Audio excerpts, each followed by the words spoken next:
संगारेड्डी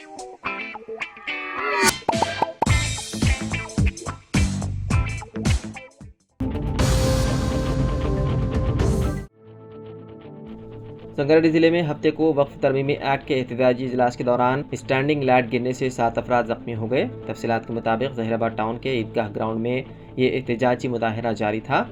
एक वीडियो मंजर-ए-आम पर आई है जिसमें देखा गया है कि तेज हवाओं और तेज बारिश की वजह से स्टैंडिंग लाइट वहां पर मौजूद अफराद पर गिर पड़ा, जिसके नतीजे में 7 अफराद जख्मी हो गए। जख्मियों को फौरी तौर पर करीबी अस्पताल बगैर इलाज मुंतकिल किया गया। इस इजलास में तेलंगाना हुकूमत के मुशीर बराए अखिलती उमूर मोहम्मद अली शब्बीर, रुकन पार्लियामेंट सुरेश शिटकार व दीगर अहम कायदीन ने शिरकत की। उन्होंने जख्मियों की इयादत के लिए अस्पताल का दौरा किया। बारिश थमने के बाद एहतजाजी इजलास दोबारा शुरू हुआ और पुरअमन तौर पर इख्तिताम पजीर हुआ।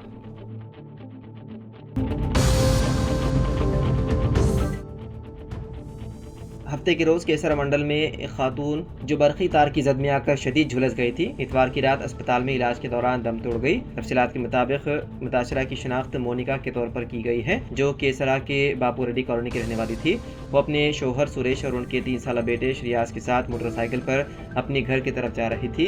इत्तलात के मुताबिक तेज रफ्तार बारिश और आंधी के दौरान एक बरखी तार टूटकर मोनिका पर गिर पड़ा, जिसके बाद उसे बिजली का झटका लगा और वो शदीद झुलस गई। इस वाक़े में सुरेश और उसका बेटा श्रेयास को भी मामूली चोटें आई। तीनों को फौरी तौर पर करीबी खानगी अस्पताल मुंतकिल किया गया, जहां इतवार को मोनिका जख्मों से जामर ना हो सकी, जबकि उसके शोहर और बेटे का इलाज जारी है, जिनकी हालत मुस्तहकम बताई गई है।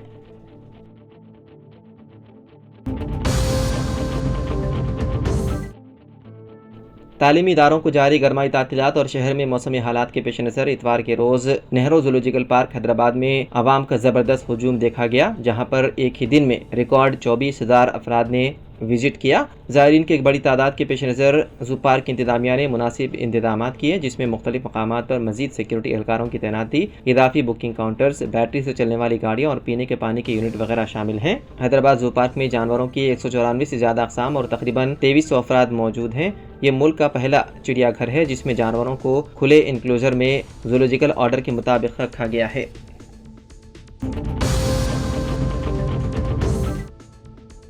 तेलंगाना के खम्मम जिले में पेश आए सड़क हादसे में माँ और बेटा हलाक हो गए। ये हादसा जिले के बदुमपाड़ू इलाके में उस वक्त पेश आया जब सड़क के किनारे मुंजल खरीदने के दौरान अचानक तेज रफ्तार कार ने उनको टक्कर दे दी। इस हादसे में जस्ती पल्ली से ताल्लुक़ रखने वाली 38 साला शारदा और उनका 13 साला बेटा कार्तिक मौके पर ही हलाक हो गए। इस हादसे में जख्मी बाप को फौरी तौर पर अस्पताल मुंतकिल किया गया। हादसे के बाद कार ड्राइवर मौके से फरार हो गया। पुलिस ने मुकदमा दर्ज करते हुए तहकीकात शुरू कर दी। यानी शाहिदीन के मुताबिक कार बेकाबू होकर राहगीरों से टकरा गई।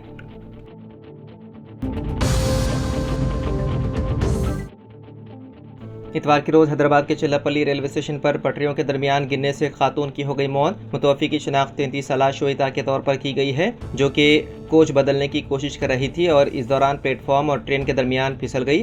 खातून अपने 2 बच्चों के साथ अपने ससुराल जा रही थी। सरकारी रेलवे पुलिस सिकंदराबाद के मुताबिक श्वेता की शादी एम वेंकटेश से हुई थी। श्वेता और उसके 2 बच्चे गर्मियों की छुट्टियां गुजारने आंध्र प्रदेश के एंकापल्ली जा रहे थे। वेंकटेश ने श्वेता और बच्चों को लिंगमपल्ली स्टेशन पर जन्मभूमि एक्सप्रेस में सवार होने में मदद की। उनको D8 कोच में सवार होना था, लेकिन उसके बजाय D3 कोच में सवार हुए। श्वेता को इस गलती का एहसास उस वक्त हुआ जब मुसाफिरों ने उसे बताया कि ये उनकी सीट है। औरत कोच बदलने के लिए अगले स्टॉप का इंतजार कर रही थी। वो चिल्लापल्ली स्टेशन पर उतरी और अपने बच्चों को D कोच में सवार किया। ताहम ट्रेन में चढ़ने की कोशिश में श्वेता फिसल गई और गिरकर मौके पर ही फौत हो गई।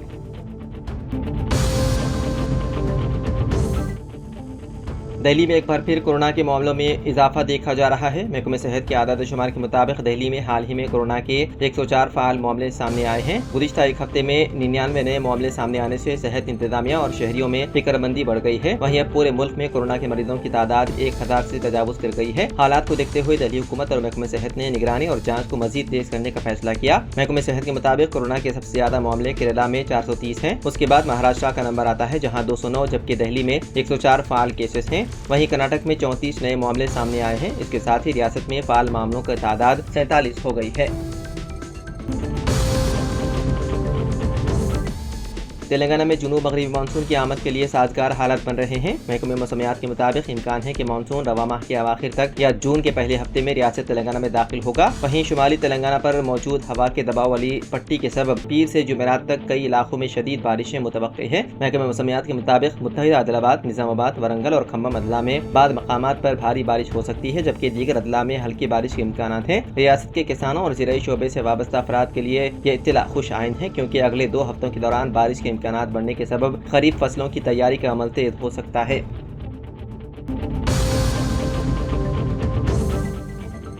दूसरी शादी की तैयारियां करने वाले वालिद का बेटे ने कर दिया कत्ल। ये दिल दहलाने वाला वाकया रियासत तेलंगाना के कामारेड्डी जिले में पेश आया। ये वाकया कामारेड्डी जिले के लिंगमपेट मंडल के आयालापल्ली में पेश आया। मुकामी लोगों और पुलिस के मुताबिक मुकामी फकीरा पहले से ही शादीशुदा था और इसकी बीवी और बच्चे हैं। हाल ही में ये बात सामने आई कि वो दूसरी शादी करने वाला है। इस मसले पर हफ्ते की रात बाप फकीरा और बेटे प्रकाश के दरमियान झगड़ा हुआ। इस मामले में जब फकीरा ने घर को जलाने की धमकी देते हुए गैस सिलेंडर लीक करने की कोशिश की तो उसके बेटे प्रकाश ने अपने बाप पर कुल्हाड़ी से सर पर वार कर दिया, जिससे बाप मौके पर ही हलाक हो गया। लिंगमपेट पुलिस ने इस सिलसिले में केस दर्ज करते हुए तहकीकात में मसरूफ है।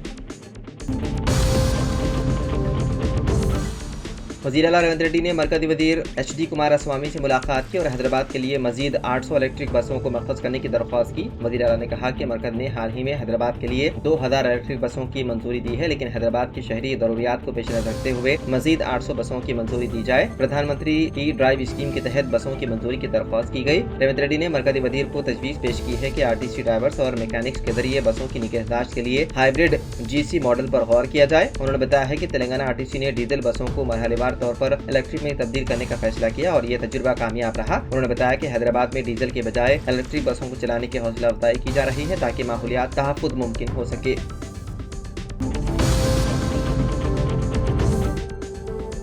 तेलंगाना हुकूमत ने राजेंद्र नगर में हाई कोर्ट की नई इमारत की तामीर की जिम्मेदारी DEC इंफ्रास्ट्रक्चर कंपनी के हवाले की। कंपनी ने प्रोजेक्ट की मंजूरी की इत्तला दी। वज़ीर आला रेवंत रेड्डी ने जुडिशियल कॉम्प्लेक्स की तामीर के लिए 100 एकड़ अरादी मंजूर की है। सुप्रीम कोर्ट के साबिक चीफ जस्टिस DY चंद्रचूड़ ने 27 मार्च साल 2024 को कॉम्प्लेक्स का संग बुनियाद रखा था।